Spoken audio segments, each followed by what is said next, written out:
Mga bro, dali mga bro. Sinasabi ko na nga ba. Bro, nakaisa na tayo ng tuli oh. Diba sabi ko sa inyo, pagka pinalalim natin pa ay bulate, katuli ang mahuhuli natin. Ayan, nakaisa na tayo.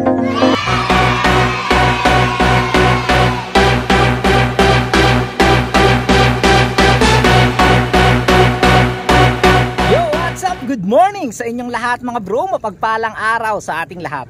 Panibagong araw, panibagong fishing adventure na naman tayo. At ngayong araw ng Lunes ay umuwi tayo mga bro ng Talim Island dito sa isla.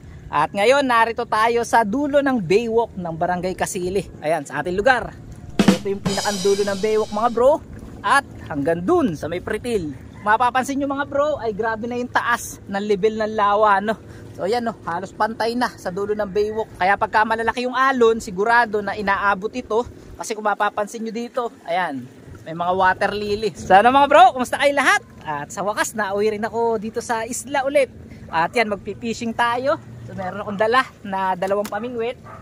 Ayan, yung ating ginagamit na pangkarpa. Tapos yung ginagamit natin na pantilapia na ultralight. Dahil ngayon sa video na to mga bro, ay susubukan natin na mag-carp hunting. So kanina, pag uwi ko kaagad ng bahay, maaga-maaga, nagmasa kaagad ako.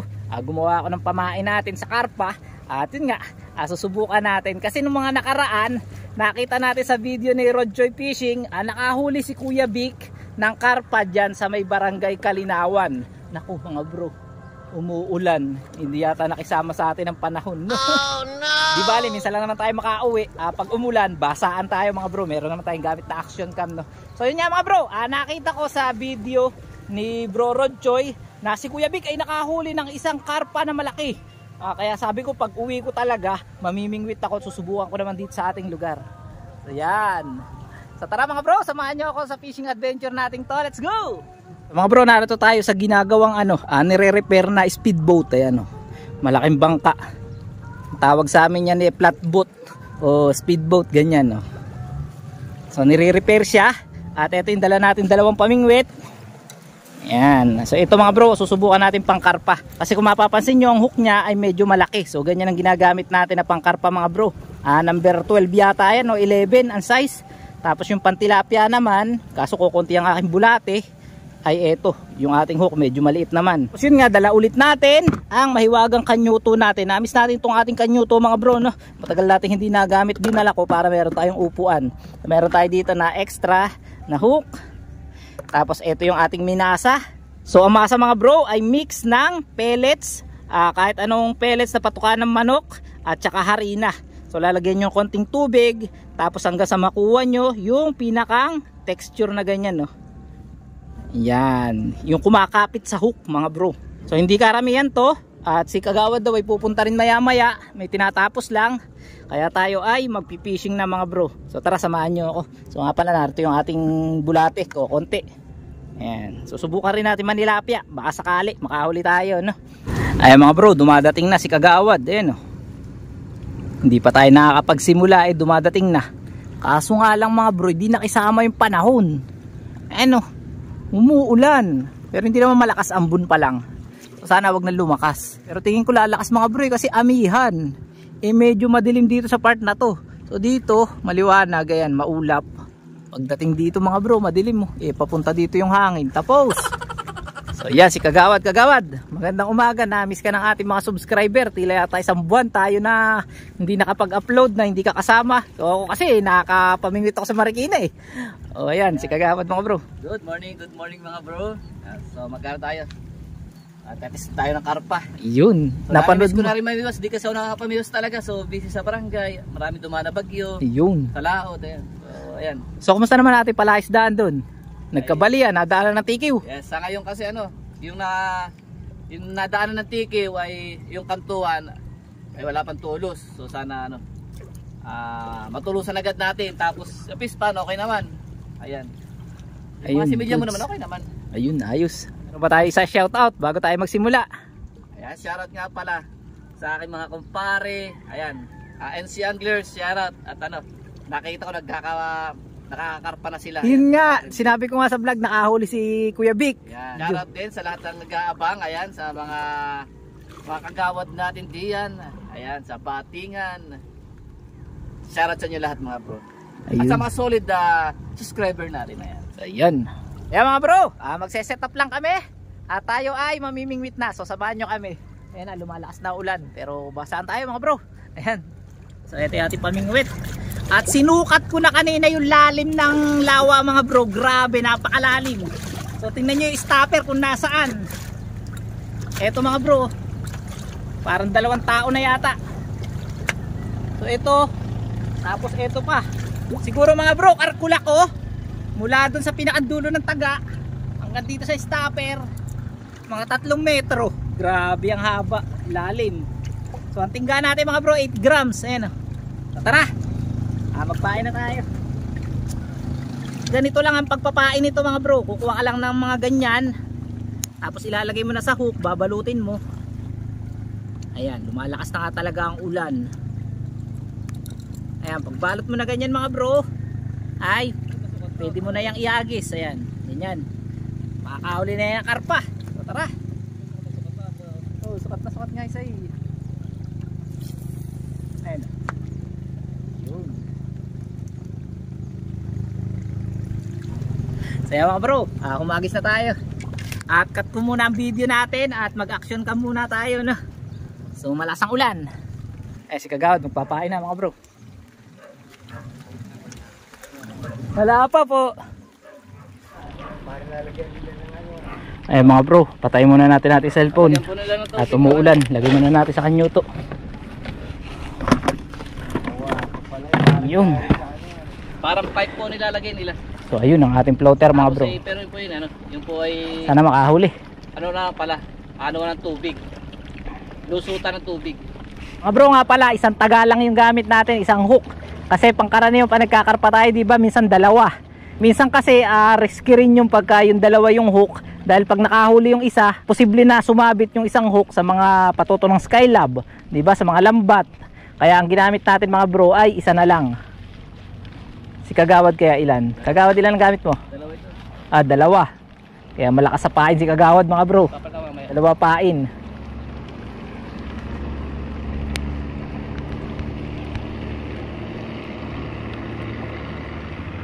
Iwan muna natin yan dyan mga bro. At tayo ay manilapya. Try natin na magtilapia mga bro. Maksa kaya itong pwede. Hindi mababasa dito. Yan. Mga bro, try natin na magtilapia. Ayan, meron tayong bulati oh. Saan ka mo? Saan? Yun oh. Doon sa lababo mo, sa ilalim ng iyong hugasan ng ano. Ito yung ating pantilapia oh. Ayan, magpapain tayo. 1 buwang gagamitin natin. Yan.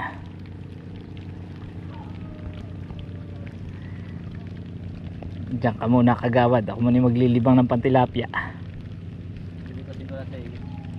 Oh, bigwasin mo na lang. Mga bro, bibigwasin na lang daw ni Kagawad. Pagka yung may kumagat doon sa ating ano, luwagan lang natin yung drag mga bro. At baka madala yung ating pamiwas pag may kumagat na karpa. Mahirap naman bro. Ayan. Nangyayari kasi yung mga bro eh. Pag hindi nakalusan drag mo, tapos biglang may humilang karpa na dadala yung bingwit. Eh ayan, niluwagan muna natin yung ating drag. At tayo ay hahanap muna tayo ng spot mga bro, para tayo makakita ng isda sa ating vlog. Yan, dito tayo sa Tito Pulo.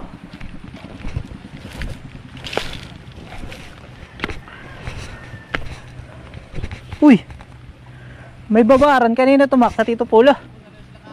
Namiwas ba sila? Ay mga bro, may babaran.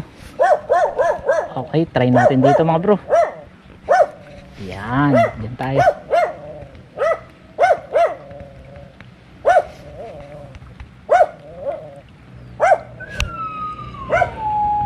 Walang kumakagat mga bro. Ba't ganun?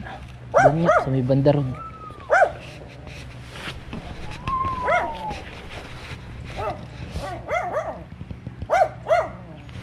Dito nga muna tayo sa gilid mga bro.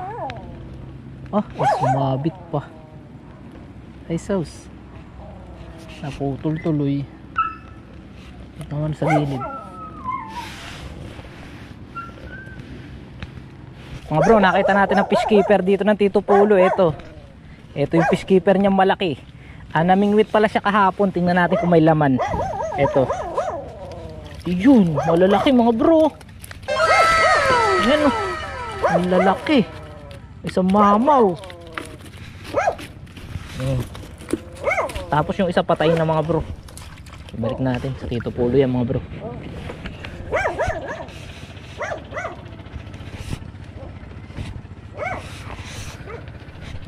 May kumagat mga bro, kaso hindi naman nahuli. Grabe, buhay na buhay ang ating bulati mga bro.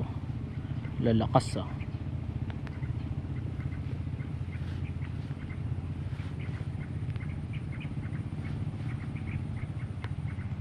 Mga pulahan ng ating bulati mga bro.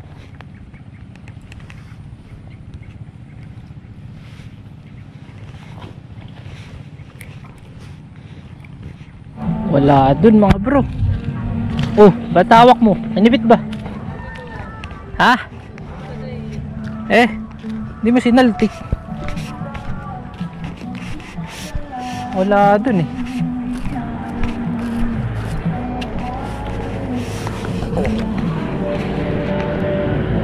Try tayo mga bro sa gilid. Ayan. Hindi malaya tayo pinaisa mga bro sa bulati.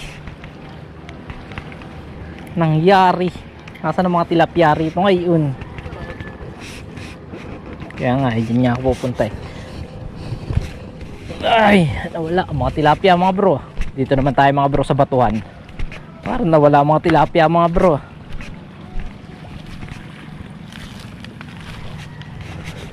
Ayan, dyan tayo. Babawal lang natin. Oops.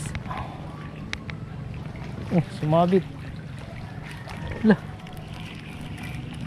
Mababaw.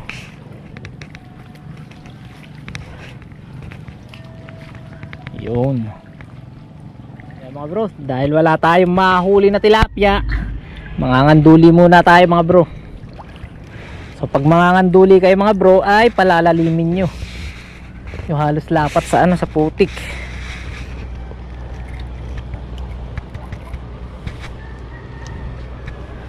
Kanduli muna. Saan kaya makanduli dyan? Sa dating kubo na balando.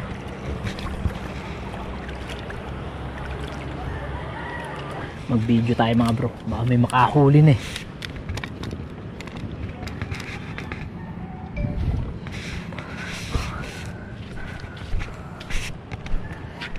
Ayun, ayun mga bro. Dali mga bro. Sinasabi ko na nga ba. Kanduli na yan mga bro. Oh mga bro, ayos na tayo. Kaya mga bro, kanduli. O diba sabi ko sa inyo, pagka pinalalim natin, paing bulate, kanduli ang mahuhuli natin. Ayan, ayos na tayo. Ano kagawad? Hindi naka-fish o hindi nakalugi. So mga bro, lagi natin sinasabi, pag nakahuli kayo ng kanduli mga bro, ay putulin nyo ang tibo para safe na kayo. Kasi mga bro, grabe pag nakatusok ito, lalagnatin talaga kayo. Up. Grabe. Kagawad, lusok na lusok ka.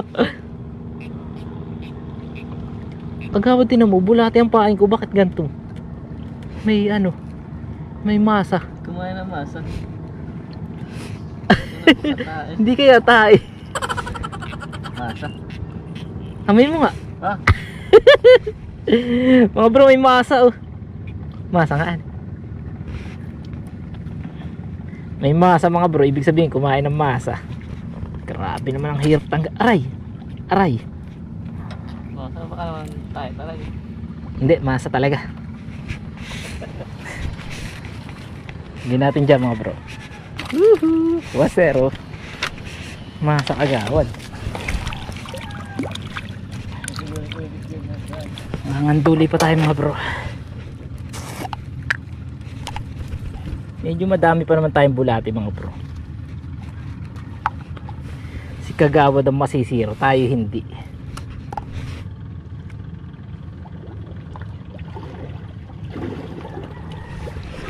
Okay, dahil pali tayo mga bro. Sana mamaw na kanduli na.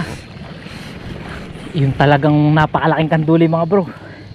Yung ang bibigay talagang kaya lumunok na isang tubol. Ayun mga bro, light muna natin dyan. Basero. Ay mga bro, lubog na naman. Huli ka. Oh mga bro, pisyon. Malit lang mga bro. Yun oh mga bro. Tagawad. 2-0. So mga bro, baby shark. Maliit na kanduli. Ayan, nahuli natin. Grabe, lunok na lunok mga bro yung bulate oh. Lunok na lunok. Ano, may kain ka bang ano? Ayan, buo pa ang pain. Buo pa pain mga bro. Kailan yung tournament? Papakawalan na natin to sa asing ko. Pupunta ba kayo? Nga pala mga bro, sa mga nagtatanong dun sa tournament dyan sa Marikina na pinamunuan nga ng grupo ng Mariqueño Anglers, mga bro, hindi po siya natuloy. So dapat po ay kahapon yun, linggo, hindi po siya natuloy dahil nga nung nakaraan may bagyo na upong. At yun, dahil sa banta ng bagyo ay na-cancel po siya. Kaya na-reset po siya ng October 5. Araw din po yun na linggo. Tingnan natin kung makakapunta tayo mga bro. Kasi ang paalam ko kahapon sana. Alam nyo naman pagka yung linggo ay maraming gawain sa simbahan kasi maraming misa. Hindi ko alam kung makakapunta ako doon. Pero sana makapunta ako mga bro. Susubukan pa rin natin na makapunta. So yan, ilalagay ko ulit sa screen. At suportahan nyo mga bro. Yeah mga bro, time check natin. Mag-aalas 12 na ng tanghali at kailangan na natin magtanghalian. Wala tayong nahuli ngayon na karpa. Pero meron pa tayong bulate mga bro. Susubukan ko muna bago ko umuwi na mamingwit dun sa may mahiwagang buta sa may barangay. So tingnan natin kung merong kumakagat doon. Kasi dito sa part na to mga bro, sa loob ng Baywalk kanina, wala tayong nahuli. So nahuli lang natin 2 kanduli. Kaya ngayon ay doon natin subukan. So tara, samahan nyo ako. At para tayo makapagtanghalian na rin maya maya. Mga bro, samsamin na natin. Meron pang paid mga bro. Mga 10 minutes siguro. Di pa rin siya tunaw. Wala mga bro, walang kumakagat eh.